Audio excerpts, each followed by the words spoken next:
Chapter 11। मेरी उन चीजों की सूची में सबसे ऊपर की 2 चीजें जिन्हें मैं कभी नहीं करना चाहता। सैम ने बाकी लोगों को फॉर्मेशन में लाना शुरू कर दिया, जबकि मैं अभी भी जमीन पर था। एम्ब्री और क्विल मेरे बगल में थे, मेरे संभलने और पॉइंट लेने का इंतजार कर रहे थे।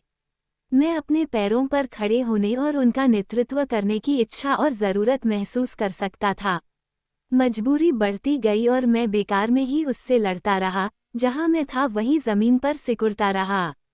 एम्ब्री ने मेरे कान में धीरे से विलाप किया। वह शब्दों के बारे में सोचना नहीं चाहता था, उसे डर था कि वह मुझे फिर से सैम के ध्यान में लाएगा। मुझे लगा कि वह मुझसे बिना शब्दों के कह रहा है कि मैं उठ जाऊं, मैं ये सब खत्म कर दूं और इससे निपट लूं।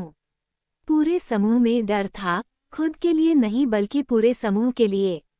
हम कल्पना भी नहीं कर सकते थे कि हम सब आज रात जिंदा बच पाएंगे। हम कौन से भाई खो देंगे, कौन से दिमाग हमें हमेशा के लिए छोड़ देंगे। हम सुबह किन शोकग्रस्त परिवारों को सांत्वना देंगे। मेरा दिमाग उनके दिमाग के साथ मिलकर काम करने लगा, एक साथ सोचने लगा, क्योंकि हम इन डरों से निपट रहे थे। अपने आप ही मैं जमीन से उठ खड़ा हुआ और अपना कोट हिलाया। एम्ब्री और क्विल ने राहत की सांस ली। क्विल ने एक बार अपनी नाक मेरी तरफ लगाई। उनके दिमाग में हमारी चुनौती, हमारा काम भरा हुआ था। हमें वे रातें याद आ गईं जब हमने कलन को नवजात शिशुओं के साथ लड़ाई के लिए अभ्यास करते देखा था। एम्मेट कलन सबसे मजबूत था, लेकिन जेस पर बड़ी समस्या होगी। वह बिजली की तरह चलता था, शक्ति और गति और मौत एक साथ। उसके पास कितनी शताब्दियों का अनुभव था, इतना कि बाकी सभी कलन मार्गदर्शन के लिए उसकी ओर देखते थे। अगर तुम फ्लैंक चाहते हो तो पॉइंट ले लो, क्विल ने प्रस्ताव दिया। उसके मन में बाकी लोगों की तुलना में ज्यादा उत्साह था।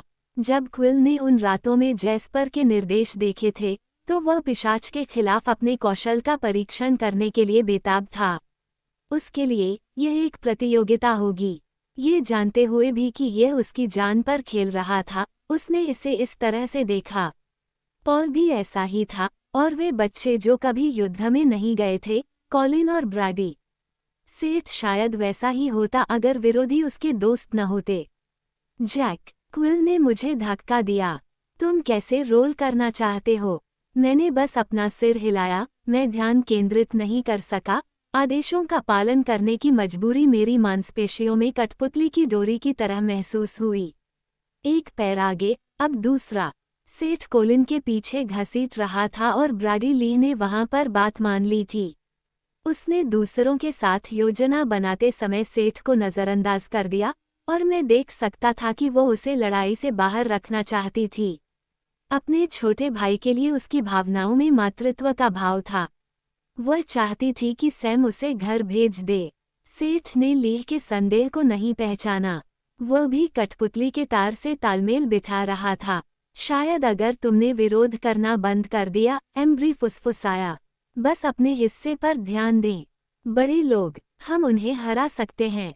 हम उनके मालिक हैं। क्विल किसी बड़े खेल से पहले खुद को उत्साहित कर रहा था। मैं देख सकता था कि मेरे हिस्से के अलावा किसी और चीज के बारे में सोचना कितना आसान होगा। जेस्पर और एम्मेट पर हमला करने की कल्पना करना मुश्किल नहीं था। हम पहले भी उस स्थिति के करीब थे। मैं उन्हें बहुत लंबे समय से दुश्मन मानता था। मैं अब फिर से ऐसा कर सकता था। मुझे बस ये भूलना था कि वे उसी चीज की रक्षा कर रहे थे जिसकी मैं रक्षा करूंगा। मुझे ये भूलना था कि मैं क्यों चाहता हूं कि वे जीतें। जैक, एम्ब्री ने चेतावनी दी। अपना ध्यान खेल पर बनाए रखो। मेरे पैर धीमे धीमे चल रहे थे, तारों के खींचाव के विरुद्ध खींच रहे थे। एम्ब्री ने फिर फुसफुसाते हुए कहा, इससे लड़ने का कोई मतलब नहीं है। वह सही था। अगर सैम इसके लिए तैयार होता तो मैं वही करता जो वह चाहता था। और वह तैयार था। जाहिर है, अल्फा के अधिकार के पीछे एक अच्छा कारण था। हमारे जैसे मजबूत समूह भी बिना नेता के बहुत ताकतवर नहीं थे। हमें प्रभावी होने के लिए एक साथ चलना था, एक साथ सोचना था। और इसके लिए शरीर में एक सिर होना जरूरी था। तो क्या हुआ अगर सैम अब गलत था? कोई भी कुछ नहीं कर सकता था। कोई भी उसके फैसले पर विवाद नहीं कर सकता था। के अलावा और यह एक ऐसा विचार था जो मैंने कभी नहीं सोचा था, कभी नहीं चाहा था। लेकिन अब जब मेरे पैर पूरी तरह से रस्सियों में बंधे हुए थे, तो मैंने राहत से ज्यादा राहत के साथ अपवाद को पहचाना, एक भयंकर खुशी के साथ। अल्फा के निर्णय पर कोई विवाद नहीं कर सकता था सिवाय मेरे। मैंने कुछ भी कमाया नहीं था, लेकिन कुछ चीजें थीं जो मेरे अंदर पैदा हुई थीं, कुछ चीजें जिन्हें मैंने बिना दावा किए छोड़ दिया था। मैं कभी भी समूह का नेतृत्व नहीं करना चाहता था। मैं अब ऐसा नहीं करना चाहता था। मैं नहीं चाहता था कि हमारे सभी भाग्य की जिम्मेदारी मेरे कंधों पर हो। सैम इस मामले में मुझसे बेहतर था, लेकिन आज रात वह गलत था, और मैं उसके सामने घुटने टेकने के लिए पैदा नहीं हुआ था। जैसे ही मैंने अपना जन्मसिद्ध अधिकार स्वीकार किया, मेरे शरीर से बंधन टूट गए। मैं महसूस कर सकता था कि यह मेरे अंदर इकट्ठा हो रहा है, एक आज़ादी और साथ ही एक अजीब, खोखली शक्ति। खोखला इसलिए क्योंकि एक अल्फा की शक्ति उसके पैक से आती है, और मेरे पास कोई पैक नहीं था। एक पल के लिए अकेलेपन ने मुझे अभिभूत कर दिया। अब मेरे पास कोई पैक नहीं था, लेकिन मैं सीधा और मजबूत था और सैम के पास गया, जो पॉल और जेरेड के साथ योजना बना रहा था। मेरे आगे बढ़ने की आवाज़ सुनकर वह मुड़ा और उसकी काली आंखें सिकुड़ गईं। एओ, मैंने उससे फिर कहा। उन्होंने इसे तुरंत सुन लिया। मेरे विचारों में अल्फा आवाज की ध्वनि में मैंने जो चुनाव किया था उसे सुन लिया। वह चौंककर चीखते हुए आधा कदम पीछे हट गया। जेकब, तुमने क्या किया है? मैं तुम्हारा पीछा नहीं करूंगा, सैम। किसी गलत बात के लिए नहीं। वो मुझे देखकर दंग रह गया। तुम अपने परिवार के बजाय अपने दुश्मनों को चुनोगे। वे हमारे दुश्मन नहीं हैं। मैंने अपना सिर हिलाकर स्पष्ट किया कि वे हमारे दुश्मन नहीं हैं। वे कभी नहीं रहे। जब तक मैंने वास्तव में उन्हें नष्ट करने के बारे में नहीं सोचा, इस पर गहराई से सोचा, मुझे ऐसा नहीं लगा। यह उनके बारे में नहीं है, उसने मुझ पर झल्लाते हुए कहा। ये बेला के बारे में है। वो कभी भी तुम्हारे लिए नहीं थी, उसने कभी तुम्हें नहीं चुना, लेकिन तुम उसके लिए अपना जीवन नष्ट करना जारी रखते हो। वे कठोर शब्द थे, लेकिन सच्चे शब्द थे। मैंने उन्हें सांसों में भरकर एक बड़ा घूंट हवा में लिया। शायद तुम सही हो, लेकिन तुम उसके पीछे पड़े हुए झुंड को नष्ट करने जा रहे हो, सैम। चाहे उनमें से कितने भी आज रात बच जाएं, उनके हाथों में हमेशा हत्या का खतरा रहेगा। हमें अपने परिवारों की रक्षा करनी होगी। मुझे पता है तुमने क्या फैसला किया है, सैम, लेकिन अब तुम मेरे लिए फैसला नहीं करते। जेकब, आप जनजाति से मुंह नहीं मोड़ सकते। मैंने उसके अल्फा आदेश की दोहरी प्रतिध्वनि सुनी, लेकिन इस बार यह भारहीन थी। यह अब मुझ पर लागू नहीं होती। उसने अपना जबड़ा भींच लिया, मुझे उसके शब्दों का जवाब देने के लिए मजबूर करने की कोशिश कर रहा था।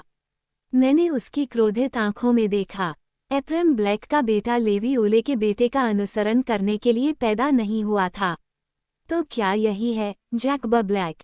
उसकी भौहें तन गईं और उसका थूथन उसके दांतों से पीछे हट गया।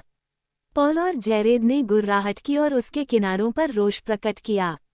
भले ही तुम मुझे हरा दो, लेकिन झुंड कभी तुम्हारा पीछा नहीं करेगा।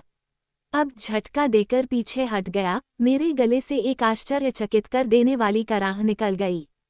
तुम्हें हराना? मैं तुमसे लड़ने नहीं जा रहा हूँ, सैम। तो फिर आपकी योजना क्या है? मैं इसलिए पीछे नहीं हट रहा हूँ ताकि आप कबीले की कीमत पर पिशाचों की रक्षा कर सकें। मैं तुम्हें एक तरफ हटने के लिए नहीं कह रहा हूँ। यदि आप उन्हें आपका अनुसरण करने का आदेश देते हैं, कभी किसी की इच्छा को उससे दूर मत करो। मेरे शब्दों में निहित निर्णय से वो पीछे हटते हुए अपनी दुम को आगे पीछे हिला रहा था। फिर वह एक कदम आगे बढ़ा ताकि हम दोनों एक दूसरे के पैर से पैर मिलाकर खड़े हो जाएं। उसके खुले हुए दांत मेरे दांतों से कुछ इंच की दूरी पर थे। मैंने इस क्षण तक ये नहीं देखा था कि मैं उससे लंबा हो गया हूँ। एक से ज्यादा अल्फा नहीं हो सकते। पैक ने मुझे चुना है। क्या तुम आज रात हमें अलग कर दोगे? क्या तुम अपना बदला लोगे, भाइयों, या फिर तुम इस पागलपन को खत्म करोगे और फिर से हमारे साथ जुड़ोगे?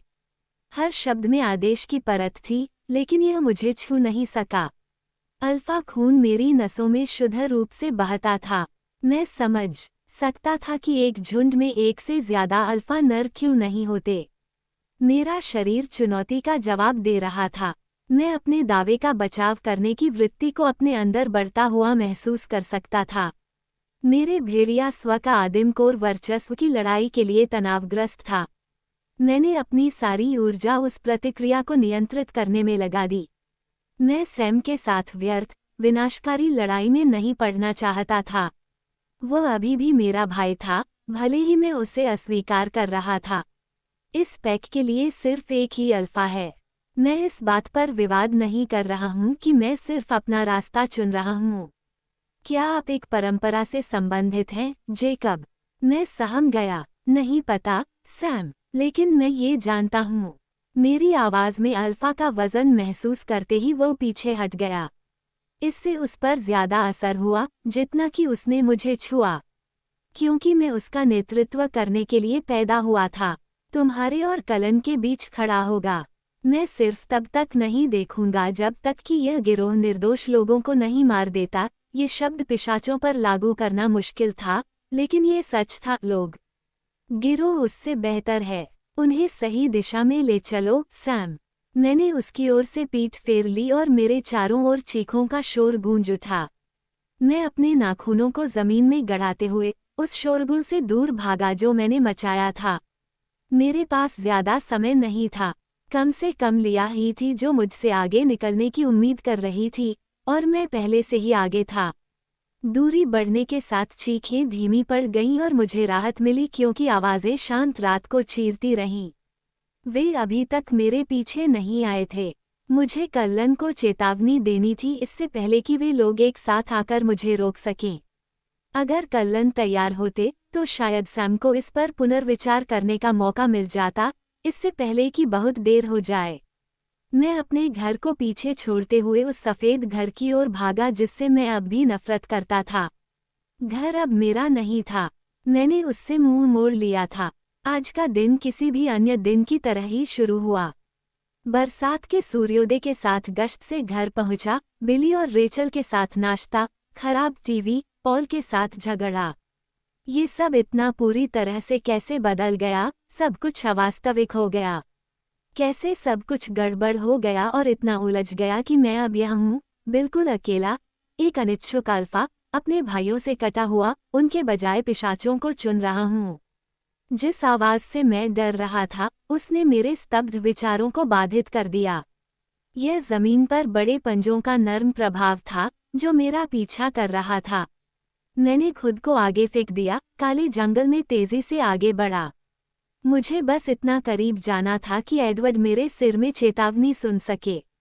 लिया मुझे अकेले नहीं रोक पाएगी। और फिर मैंने अपने पीछे चल रहे विचारों की मनोदशा को पकड़ा। क्रोध नहीं, बल्कि उत्साह। पीछा नहीं, बल्कि अनुसरण। मेरी चाल रुक गई। मैं 2 कदम लड़खड़ाया, फिर सब कुछ फिर से बराबर हो गया। रुको, मेरे पैर तुम्हारे जितने लंबे नहीं हैं। सेठ, तुम क्या कर रहे हो? घर जाओ। उसने कोई जवाब नहीं दिया, लेकिन मैं उसकी उत्तेजना को महसूस कर सकता था क्योंकि वह मेरे पीछे पीछे चलता रहा। मैं उसकी आंखों से देख सकता था कि वो कैसे आगे बढ़ रहा था। वह मेरी आंखों के आर पार देख सकता था। रात का दृश्य मेरे लिए निराशाजनक था, निराशा से भरा हुआ। उसके लिए यह आशापूर्ण था। मुझे इस बात का एहसास ही नहीं हुआ कि मेरी गति धीमी हो रही है, लेकिन अचानक वो मेरे बगल में दौड़ता हुआ आ गया। मैं मजाक नहीं कर रहा हूँ, सेठ। ये तुम्हारे लिए कोई जगह नहीं है। यहाँ से चले जाओ। दुबले पतले भूरे भेड़िए ने सूंघते हुए कहा। मैं तुम्हारे साथ हूँ, जेकब। मुझे लगता है तुम सही हो, और मैं सैम के पीछे नहीं खड़ा होने वाला हूँ जब। अरे हाँ, तुम सैम के पीछे खड़े हो जाओगे। अपने प्यारे से नितंबों को लापुश में वापस ले जाओ और वही करो जो सैम तुम्हें करने को कहे। नहीं, जाओ, सेठ। क्या ये कोई आदेश है? जेकब, उसके सवाल ने मुझे चौंका दिया। मैं फिसलकर रुक गया, मेरे नाखून कीचड़ में गड्ढे बना रहे थे। मैं किसी को कुछ करने का आदेश नहीं दे रहा हूँ। मैं तो बस आपको वही बता रहा हूँ जो आप पहले से जानते हैं। वह मेरे बगल में घुटनों के बल बैठ गया। मैं तुम्हें बता दूं कि मैं क्या जानता हूँ, मुझे पता है कि यहाँ बहुत शांति है। क्या तुमने ध्यान नहीं दिया? मैंने पलकें झपकाईं। मेरी पूंछ घबराहट में हिल गई क्योंकि मुझे एहसास हुआ कि वह शब्दों के पीछे क्या सोच रहा था। यह एक तरह से शांत नहीं था। दूर पश्चिम में हवा में चीखें अभी भी भरी हुई थीं। सेठ ने कहा, वे पीछे नहीं हटे हैं। मुझे पता था कि अब पूरा झुंड रेड अलर्ट पर होगा।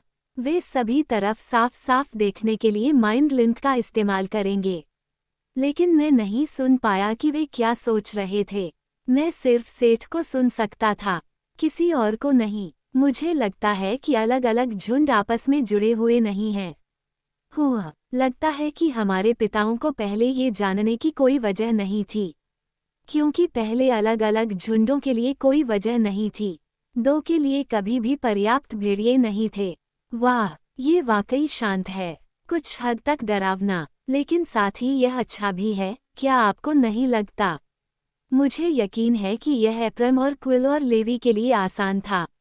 सिर्फ 3 के साथ ऐसा बकवास नहीं, या सिर्फ 2 के साथ। चुप रहो, सेठ जी। श्रीमान, बस करो। 2 पैक नहीं है, 1 पैक है, और फिर मैं हूँ। बस इतना ही। तो अब तुम घर जा सकते हो। अगर 2 पैक नहीं है, तो हम एक दूसरे को क्यों सुन सकते हैं और बाकी को नहीं? मुझे लगता है कि जब आपने सैम से मुंह मोड़ लिया, तो वह एक बहुत ही महत्वपूर्ण कदम था, एक बदलाव। और जब मैं आपके पीछे पीछे चला गया, तो मुझे लगता है कि वह भी महत्वपूर्ण था। मैं मानता हूँ कि आपकी बात सही है, लेकिन जो बदल सकता है, वो वापस भी बदल सकता है। वो उठकर पूर्व दिशा की ओर चलने लगा। अब इस बारे में बहस करने का समय नहीं है। हमें सैम के आने से पहले ही आगे बढ़ जाना चाहिए। वो उस हिस्से के बारे में सही था। इस बहस के लिए कोई समय नहीं था।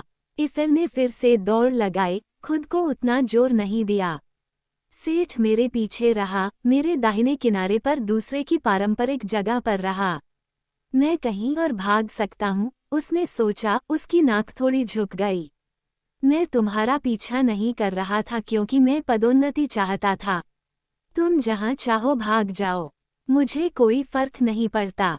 पीछा करने की कोई आवाज़ नहीं थी, लेकिन हम दोनों ने एक ही समय में इसे थोड़ा बढ़ा दिया। अब मैं चिंतित था, अगर मैं पैक के दिमाग में नहीं जा पाया, तो यह और भी मुश्किल हो जाएगा। मुझे कलेंस की तुलना में हमले की कोई अग्रिम चेतावनी नहीं मिलेगी। हम गश्ती चलाएंगे, सेठ ने सुझाव दिया। और अगर झुंड हमें चुनौती दे तो हम क्या करेंगे? मेरी आंखें कड़ी हो गईं। हमारे भाइयों पर हमला, आपकी बहन। अब हम अलार्म बजाएंगे और पीछे हटेंगे। अच्छा जवाब है, लेकिन फिर क्या? मुझे नहीं लगता। मुझे पता है, उसने सहमति जताई। अब मेरा आत्मविश्वास कम हो गया है। मुझे नहीं लगता कि मैं उनसे लड़ सकता हूँ, लेकिन वे हम पर हमला करने के विचार से उतने खुश नहीं होंगे जितना हम उन पर हमला करके खुश होंगे। शायद उन्हें वहीं रोकने के लिए ये काफी हो। पायस, अब उनमें से केवल 8 ही बचे हैं। ऐसा मत कहो। मुझे सही शब्द चुनने में 1 मिनट लगा। आशावादी, यह मुझे परेशान कर रहा है। कोई बात नहीं। क्या आप चाहते हैं कि मैं पूरी तरह से दुखी रहूं या चुप रहूं? बस चुप रहो। कर सकता है। सचमुच ऐसा नहीं लगता। आखिरकार वह शांत हो गया, और फिर हम सड़क पार करके कलेंस के घर के चारों ओर के जंगल से गुजर रहे थे। क्या एडवर्ड हमें सुन पाया? शायद हमें कुछ इस तरह सोचना चाहिए, आपका स्वागत है शांति से। इसका लाभ उठाएं। एडवर्ड, उसने नाम को अनिश्चित रूप से पुकारा। एडवर्ड, तुम वहाँ हो? ठीक है, अब मुझे थोड़ा बेवकूफ़ लग रहा है। तुम भी मूर्ख लगते हो। क्या आपको लगता है कि वो हमें सुन सकता है? हम अब 1 मील से भी कम दूरी पर थे। ऐसा ही लगता है। अरे एडवर्ड, अगर तुम मुझे सुन सकते हो, गाड़ियों को घेर लो, खून चूसने वाले। तुम्हें कोई समस्या है? हमें एक समस्या है, सेठ ने सुधार किया। फिर हम पेड़ों को तोड़कर बड़े लॉन में पहुंचे। घर अंधेरा था, लेकिन खाली नहीं था। एडवर्ड एम्मेट और जैस्पर के बीच पोर्च पर खड़ा था। वे पीली रोशनी में बर्फ की तरह सफेद थे। जेकब, सेठ, क्या हो रहा है? मैंने अपनी गति धीमी की और फिर कुछ कदम पीछे हट गया। मेरी नाक से इतनी तेज गंध आ रही थी कि मुझे ऐसा लग रहा था कि मानो यह मुझे जला रही है। सेठ ने चुपचाप रोना शुरू कर दिया, हिचकिचाते हुए, और फिर वह मेरे पीछे गिर गया। एडवर्ड के सवाल का जवाब देने के लिए मैंने अपने दिमाग को सैम के साथ टकराव पर चलने दिया, पीछे की ओर बढ़ते हुए। सेठ ने मेरे साथ सोचा, अंतराल को भरते हुए दृश्य को दूसरे कोण से दिखाया। जब हम उस हिस्से पर पहुंचे तो हम रुक गए। घृणा के बारे में, क्योंकि एडवर्ड ने गुस्से से फुफकारते हुए पोर्च से छलांग लगा दी थी। वे बेला को मारना चाहते हैं, उसने स्पष्ट रूप से कहा। एम्मेट और जैस्पर ने बातचीत का पहला हिस्सा नहीं सुना था, इसलिए उन्होंने उसके बेबाक सवाल को बयान समझ लिया। वे एक झटके में उसके ठीक बगल में थे, दांत दिखाते हुए वे हमारी तरफ बढ़ रहे थे। अरे अब, सेठ ने पीछे हटते हुए सोचा। जैज नॉर्थेमलन्य पैक आ रहा है। एम्मेट और जैस्पर अपनी एड़ियों पर पीछे हट गए। एम्मेट एडवर्ड की ओर मुड़ा जबकि जैस्पर ने अपनी आंखें हम पर गड़ाए रखीं। उनकी समस्या क्या है? एम्मेट ने पूछा। वही जो मेरा है, एडवर्ड फुसफुसाया। लेकिन उनके पास इसे संभालने की अपनी योजना है। दूसरों को बुलाओ, कार्लिसल को बुलाओ, उसे और एस्मे को अब यहाँ वापस आना होगा। मैं बेचैनी से रोया। वे अलग हो गए थे। वे ज्यादा दूर नहीं हैं, एडवर्ड ने पहले जैसे ही मृत आवाज में कहा। मैं जाकर देखूंगा, सेठ ने कहा। पश्चिमी परिधि पर दौड़ो। क्या तुम खतरे में पड़ोगे, सेठ? एडवर्ड ने पूछा। सेठ और मैंने एक दूसरे को देखा। ऐसा नहीं लगता, हमने साथ मिलकर सोचा। और फिर मैंने कहा, लेकिन शायद मुझे जाना चाहिए। बस मामले में, सेठ ने कहा, वे मुझे चुनौती देने की कम संभावना रखेंगे। मैं उनके लिए एक बच्चा हूँ। तुम मेरे लिए बस एक बच्चे हो, बच्चे। मैं यहाँ से जा रहा हूँ। आपको कुलन के साथ समन्वय करना होगा। वह अंधेरे में भाग गया। मैं सेठ को आदेश नहीं देने वाला था, इसलिए मैंने उसे जाने दिया। एडवर्ड और मैं अंधेरे घास के मैदान में एक दूसरे के सामने खड़े थे। मैं एम्मेट को अपने फोन में कुछ कहते हुए सुन सकता था। जैस्पर उस जगह को देख रहा था जहां सेठ जंगल में गायब हो गया था। एलिस पोर्च पर दिखाई दी और फिर एक लंबे समय तक चिंतित आंखों से मुझे घूरने के बाद वह जैस्पर की तरफ भागी। मैंने अनुमान लगाया कि रोज़ली बेला के साथ अंदर थी, अभी भी उसे गलत खतरों से बचा रही थी। ये पहली बार नहीं है जब मैं तुम्हारा आभार व्यक्त कर रहा हूँ, जेकब, एडवर्ड फुसफुसाया। मैंने तुमसे ये कभी नहीं मांगा होता। मैंने सोचा कि उसने आज सुबह मुझसे क्या मांगा था। जब बेला की बात आई, तो ऐसी कोई सीमा नहीं थी जिसे वह पार ना करे। हाँ, तुम तो करोगे। उसने इस बारे में सोचा और फिर सिर हिलाया। मुझे लगता है कि तुम सही हो। मैंने गहरी सांस ली। वैसे, ये पहली बार नहीं है कि मैंने आपके लिए ऐसा नहीं किया। ठीक है, वो बुदबुदाया। माफ करना, आज मैंने कुछ अच्छा नहीं किया। मैंने कहा था ना कि वो मेरी बात नहीं सुनेगी। मुझे पता है, मुझे कभी यकीन नहीं हुआ कि वह ऐसा करेगी। लेकिन, तुम्हें कोशिश तो करनी ही थी। मैं समझ गया, क्या वह बेहतर है? उसकी आवाज़ और आंखें खोखली हो गईं। और भी बुरा, उसने सांस ली। मैं उस शब्द को अपने अंदर समाहित नहीं होने देना चाहता था। जब एलिस बोली तो मैं आभारी था। जेकब, क्या तुम अपना रूप बदलना चाहोगे? एलिस ने पूछा। मैं जानना चाहती हूँ कि क्या हो रहा है। मैंने उसी समय अपना सिर हिलाया। एडवर्ड ने उत्तर दिया। उसे सेठ से जुड़े रहना होगा। तो क्या आप इतनी कृपा करेंगे कि मुझे बताएं कि क्या हो रहा है? उन्होंने संक्षिप्त, भावहीन वाक्यों में समझाया। पैक को लगता है कि बेला एक समस्या बन गई है। वे संभावित खतरे को देखते हैं, जो वह लेकर चल रही है। उन्हें लगता है कि उस खतरे को दूर करना उनका कर्तव्य है। जेकब और सेठ हमें चेतावनी देने के लिए पैक से अलग हो गए। बाकी लोग आज रात हमला करने की योजना बना रहे हैं। एलिस ने मुझसे दूर हटते हुए फुसफुसाया। एम्मेट और जैस्पर ने एक दूसरे को देखा और फिर उनकी नज़र पेड़ों पर चली गई। सेठ ने बताया कि यहाँ कोई नहीं है। पश्चिमी मोर्चे पर सब शांत है। वे घूम सकते हैं। मैं एक लूप बनाऊंगा। कार्लिसल और एस्मे आ रहे हैं, एम्मेट ने कहा। अधिकतम 20 मिनट। जेस्पर ने कहा, हमें रक्षात्मक स्थिति अपनानी चाहिए। एडवर्ड ने सिर हिलाया। चलो अंदर चलें। सेठ के साथ परिधि पर दौड़ो। अगर मैं इतनी दूर चला जाऊं कि तुम मेरा सिर न सुन सको, तो मेरी चीख सुनो। मैं करूंगा। वे घर के पीछे चले गए। हर जगह मेरी आंखें घूम रही थीं। इससे पहले कि वे अंदर पहुंचते, मैं मुड़ा और पश्चिम की ओर भाग गया। मुझे अभी भी ज्यादा कुछ नहीं मिल रहा है, सेठ ने मुझसे कहा। आधा चक्कर लगाओ। जल्दी चलो, हम नहीं चाहते कि उन्हें हमारे पीछे से निकलने का मौका मिले। सेठ अचानक तेजी से आगे बढ़ा। हम चुपचाप भागते रहे और कुछ मिनट बीत गए। मैंने उसके आसपास की आवाजें सुनी, उसके निर्णय की दोबारा जांच की। अरे कुछ जल्दी ही होने वाला है। 15 मिनट की चुप्पी के बाद उसने मुझे चेतावनी दी। रास्ते में हूँ। अपनी स्थिति पर कायम रहें, ऐसा मत सोचिए कि यह पैक है। यह अलग लगता है, सेठ। लेकिन उसने हवा के झोंके में आती खुशबू को पकड़ लिया और मैंने उसके मन में उसे पढ़ लिया। पिशाच। शर्त लगा लो कि यह कार्लिसले है। सेठ, पीछे हट जाओ। हो सकता है कोई और हो। नहीं, ये वे हैं। मैं गंध पहचानता हूँ, रुको, मैं उन्हें ये समझाने जा रहा हूँ। सेठ, मुझे नहीं लगता। लेकिन वह चला गया था। मैं बेचैनी से पश्चिमी सीमा की ओर दौड़ा। क्या ये बहुत अच्छा नहीं होगा अगर मैं एक रात के लिए सेठ की देखभाल न कर सकूं? क्या होगा अगर मेरी निगरानी में उसे कुछ हो गया? लिया मुझे टुकड़े टुकड़े कर देगी। कम से कम उस बच्चे ने बात को छोटा तो रखा। 2 मिनट भी नहीं बीते थे कि मुझे फिर से उसका एहसास हुआ। हाँ, कार्लिसले और एस्मे। अरे, मुझे देखकर वे कितने हैरान हो गए होंगे। वे शायद अब तक अंदर आ चुके होंगे। कार्लिसले ने धन्यवाद कहा। वह एक अच्छा आदमी है। हाँ, यही कारण है कि हम इस मामले में सही हैं। ऐसी आशा है। तुम इतने उदास क्यों हो, जैक? मैं शर्त लगाता हूँ कि सैम आज रात पैक नहीं लाएगा।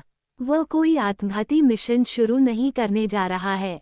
मैंने आह भरी। किसी भी तरह से इससे कोई फर्क नहीं पड़ता था। ओह, ये सैम के बारे में इतना नहीं है ना? मैंने अपनी गश्त के अंत में मोड़ लिया। मैंने सेठ की गंध वहीं पकड़ी जहां उसने आखिरी बार मोड़ा था। हम कोई अंतराल नहीं छोड़ रहे थे। तुम्हें लगता है कि बेला वैसे भी मरने वाली है? सेठ फुसफुसाए। हाँ, वह है। बेचारा एडवर्ड, वह पागल हो गया होगा। अक्षरशः एडवर्ड का नाम सुनते ही कुछ और यादें उभर आईं। सेठ ने उन्हें आश्चर्य से पढ़ा और फिर वह चिल्लाने लगा। अरे यार, बिल्कुल नहीं, तुमने ऐसा नहीं किया, ये तो बिल्कुल बेकार है, जेकब। और तुम भी यह जानते हो। मुझे यकीन नहीं होता कि तुमने कहा था कि तुम उसे मार डालोगे। यह क्या है? तुम्हें उसे मना करना होगा। चुप रहो, बेवकूफ। वे सोचेंगे कि झुंड आ रहा है। उफ, उसने बीच में ही चीखना बंद कर दिया। मैं घर की ओर तेजी से बढ़ने लगा। बस, सेठ, इससे दूर रहो। अभी के लिए पूरे चक्कर पर ही रहो। सेठ भड़क गया और मैंने उसे नज़रअंदाज कर दिया। झूठा अलार्म, मैंने सोचा जैसे ही मैं करीब गया। माफ करना, सेठ जवान है। वह चीजें भूल जाता है। कोई हमला नहीं कर रहा है। झूठा अलार्म। जब मैं घास के मैदान में पहुंचा, तो मैंने एडवर्ड को एक अंधेरी खिड़की से बाहर घूरते हुए देखा। मैं अंदर भागा, ये सुनिश्चित करने के लिए कि उसे संदेश मिल गया है। वहाँ कुछ भी नहीं है। क्या तुम्हें ये समझ में आया? उसने एक बार सिर हिलाया। अगर संवाद एक तरफा न होता तो ये बहुत आसान होता। फिर भी, मुझे खुशी थी कि मैं उसके दिमाग में नहीं था। उसने अपने कंधे के ऊपर से घर के अंदर देखा और मैंने देखा कि उसके पूरे शरीर में एक सिहरन दौड़ गई। उसने मेरी तरफ देखे बिना ही मुझे दूर जाने का इशारा किया और फिर मेरी नज़रों से ओझल हो गया। क्या चल रहा है? जैसे मुझे जवाब मिलने वाला था। मैं घास के मैदान में एकदम शांत बैठा रहा और सुनता रहा। इन कानों से मैं जंगल में मीलों दूर सेटल के धीमे कदमों की आवाज़ सुन सकता था। अंधेरे घर के अंदर हर आवाज़ को सुनना आसान था। यह एक झूठा अलार्म था, एडवर्ड उस बेजान आवाज़ में समझा रहा था, बस वही दोहरा रहा था जो मैंने उसे बताया था। सेठ किसी और बात को लेकर परेशान था और वह भूल गया था कि हम सिग्नल के लिए सुन रहे थे। वो बहुत छोटा है। यह अच्छा है कि छोटे बच्चे किले की रखवाली कर रहे हैं। एक गहरी आवाज में बड़बड़ाहट हुई। एम्मेट, मैंने सोचा, आज रात उन्होंने हमारी बहुत बड़ी सेवा की है। एम्मेट, कार्लिसले ने कहा, बहुत बड़े व्यक्तिगत बलिदान के साथ। हाँ, मुझे पता है। मुझे बस जलन हो रही है। काश मैं वहां होता। सेठ को नहीं लगता कि सैम अब हमला करेगा, एडवर्ड ने यंत्रवत कहा। हमें पहले से ही चेतावनी दे दी गई है और पैक के 2 सदस्य गायब हैं। जेकब, क्या सोचता है? कार्लिसले ने पूछा। वो उतना आशावादी नहीं है। कोई नहीं बोला। एक शांत टपकने की आवाज थी जिसे मैं पहचान नहीं पाया। मैंने उनकी धीमी सांसें सुनी और मैं बेला की सांसों को बाकी लोगों से अलग कर सकता था। ये कठोर, श्रमसाध्य थी। यह अजीब लय में रुकती और टूटती थी। मैं उसके दिल की धड़कन सुन सकता था। ये बहुत तेज लग रहा था। मैंने इसे अपने दिल की धड़कन के साथ मापा, लेकिन मुझे यकीन नहीं था कि यह कोई माप था। ऐसा नहीं था कि मैं सामान्य था। उसे मत छुओ, तुम उसे जगा दोगे, रोसेली फुसफुसाए। किसी ने आह भरी। रोजली, कार्लिसले ने बड़बड़ाया। मेरे साथ शुरू मत करो, कार्लिसले। हमने तुम्हें पहले भी अपनी मर्जी से काम करने दिया था, लेकिन हम बस इतना ही करने की इजाजत दे रहे हैं। ऐसा लग रहा था जैसे रोजली और बेला दोनों अब बहुवचन में बात कर रही थीं। जैसे उन्होंने अपना एक समूह बना लिया हो। मैं चुपचाप घर के सामने टहलता रहा। हर बार मैं घर के थोड़ा और करीब आता गया। अंधेरी खिड़कियां किसी नीरस प्रतीक्षालय में चल रहे टीवी सेट की तरह थीं। लंबे समय तक उनसे नजरें हटाना असंभव था। कुछ और मिनट, कुछ और बार, और जब मैं आगे बढ़ रहा था तो मेरा फर बरामदे के किनारे को छू रहा था। मैं खिड़कियों से ऊपर की ओर देख सकता था, दीवारों और छत के ऊपर, वहां लटका हुआ बिना रोशनी वाला झूमर। मैं इतना लंबा था कि मुझे बस अपनी गर्दन को थोड़ा सा फैलाना था और शायद एक पंजा पोर्च के किनारे पर रखना था। मैंने बड़े, खुले सामने वाले कमरे में झांका, उम्मीद थी कि आज दोपहर जैसा ही कुछ नज़ारा होगा।